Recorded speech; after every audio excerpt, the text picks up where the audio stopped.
कि जितेंद्र भैया बताए कि हर साल इसी समय गर्मी के महीना में हम लोग शेड के स्टाफ को और हमारे जो अधिकारी हैं सीनियर DPRS उनको जगाने का काम करते हैं, बताने का काम करते हैं कि आपका जो ये शेड है वो सही तरीका से लोगों के कर्ज को क्रू फ्रेंडली नहीं बना पाता है, जिसके कारण हमें ड्यूटी में परेशानी होती है। और परेशानी का सबब ये होता है कि हमें मानसिक रूप से, शारीरिक रूप से थका देता है और वो कभी भी एक्सीडेंट का कारण बन सकता है और बनता भी। लेकिन दुर्भाग्य ये है कि बार बार मुंडी गर्म प्रदर्शन करके हम लोग रेलवे बोर्ड तक तो मैसेज पहुंचा देते हैं, वहां के अधिकारी सुन लेते हैं। आप नहीं मानिएगा, 2022 का लेटर है, 2023 का लेटर है कि वो RDSO का लेटर है, ये साफ बोल दिया गया है। हमारे रेलवे मिनिस्टर कई बार बोल चुके हैं कि जितने भी काम है सब में तत्काल AC लगाना सुनिश्चित किया जाए। लेकिन हो क्या रहा है, यहाँ जो ब्रांच लेवल के जो अधिकारी हैं, जो यहाँ पे डिवीजन लेवल के अधिकारी हैं और यहाँ जो सेट स्टाफ है, इनको व्यवस्थिता का हम लोग वो झेल रहे हैं। तो अगर ज्यादा हम लोग को लड़ने की आवश्यकता है तो डिवीजन लेवल पर लड़ने की आवश्यकता है। 2022 का लेकर है कि सभी लोगों में AC लगाया जाए। 2023 का लेकर है कि जितना भी लोगों है उसमें टूल्स फिट किया जाए। RDSO अपना प्लान बना के दे दिया कि इन इक्विपमेंट को लोगों बैठ लेके चलेंगे और इसको टूल्स में रखा जाएगा। लेकिन अभी तक प्लानिंग ही चल रहा है। 2023 का लेकर है कि 7 RDSO बोला कि किन चीजों में AC में क्या क्या मेंटेनेंस करना है और इसके लिए अलग से सेक्शन बनाइए आप हर सेट में और उसमें स्टाफ रखिए ताकि जो AC पहले से लगा हुआ है उसका सही से रखा हो सके। लेकिन हालत क्या है, इन्होंने ऐसे कोई सेक्शन नहीं बनाया, कोई अलग से स्टाफ नहीं रखा, ना कोई बाहर से स्टाफ रखा है। होता क्या है, AC लगा हुआ है, नहीं लगा हुआ होता है एक अलग बात है।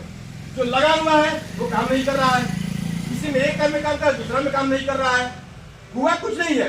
अगर कनेक्शन भी इधर से हिल जाता है तो कोई देखने वाला नहीं है, उसका कोई माई बात नहीं है। यहाँ पे हमारा कंट्रोल बैठा हुआ है, हर चीज कंडीशन बैठा हुआ है। वहीं पर सही से काम नहीं कर रहा है, वहीं पर चल रहा है लेकिन वहीं पर कोई काम नहीं कर रहा है। हेडलाइन चल रहा है लेकिन लाइट नहीं दे रहा है। ये कौन सा तमाशा है भाई, किसके साथ मजाक कर रहे हैं आप? जो जिसको हम यात्री को लेकर आ रहे हैं उनके साथ हमारे साथ कर रहे हैं। किसके साथ कर रहे हैं आप? आपको किस लिए रखा गया है यहाँ पे?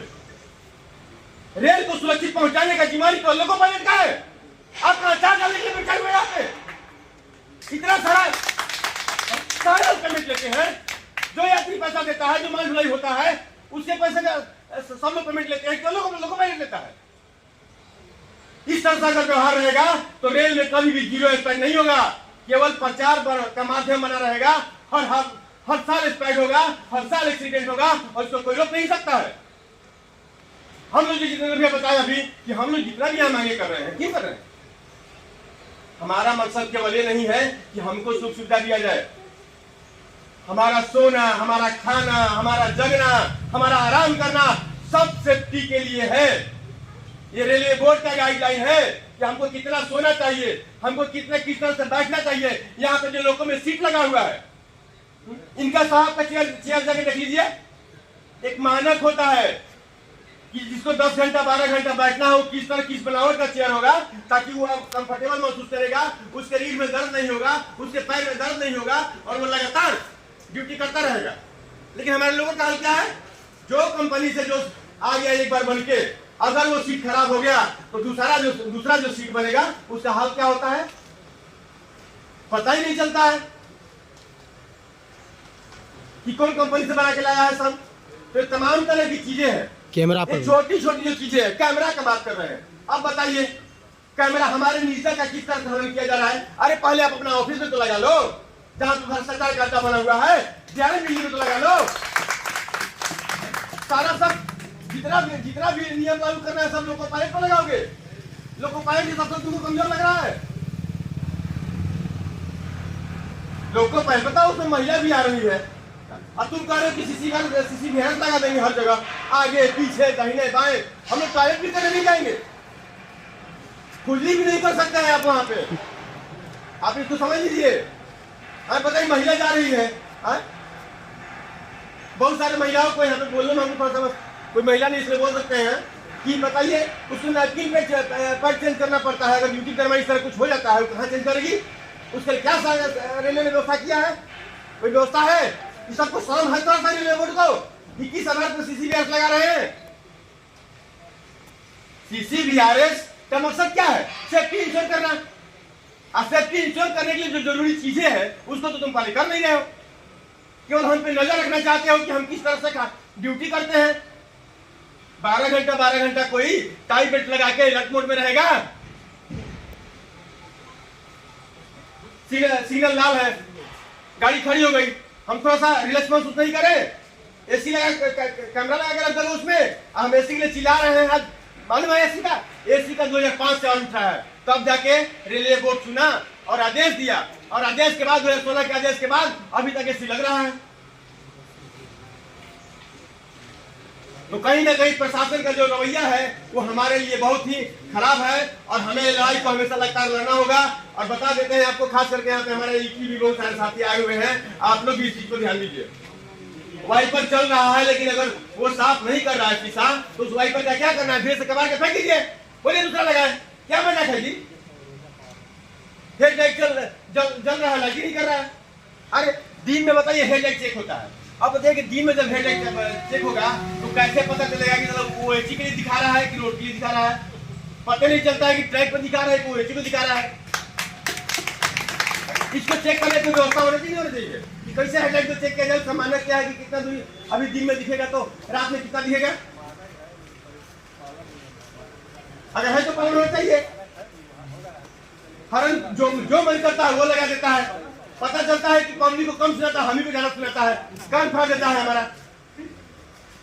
किसी तरह कोई ध्यान देने वाला नहीं। स्पॉट लाइट जल रहा है, नहीं जल रहा है, लाइव कर दो।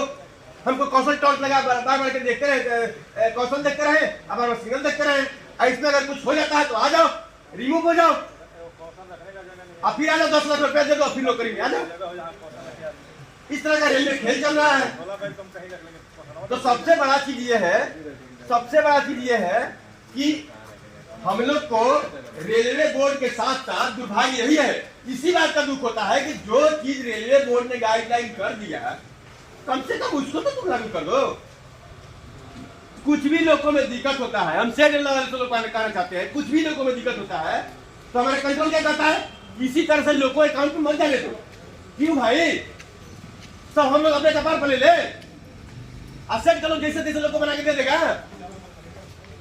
अगर लाइट सही से काम नहीं करेगा, वाइपर सही से काम नहीं करेगा, हम क्यों उतना स्पीड में गाड़ी चलाएंगे? क्यों लोगों को अकाउंट पर जाने नहीं देंगे? लेकिन फिर भी हम लोग करते हैं। लेकिन इन लोगों को समझ नहीं आती है कि इनके चलते हम लोग अपने कपार में बोझा लेते हैं।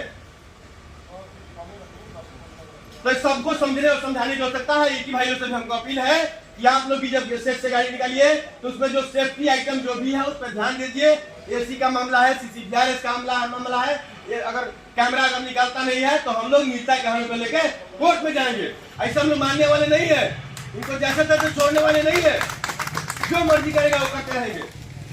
बात एसी का, तो एसी के लिए हम लोग जारी रखेंगे। जैसा कि जितेंद्र भैया ने कहा कि हम लोग छोड़ने वाले नहीं है इस मामले को। अब तो चूंकि हम लोग कम से कम ECR में तो मजबूत होइए गए, तो हम लोग दिखाएंगे अपने यूनियन से लेके सब दोनों की ताकत को दिखाएंगे और सब 25 लोगों में एसी लगवाएंगे। तो जितने भी साथी हमारे यहाँ पे आए हुए हैं सबको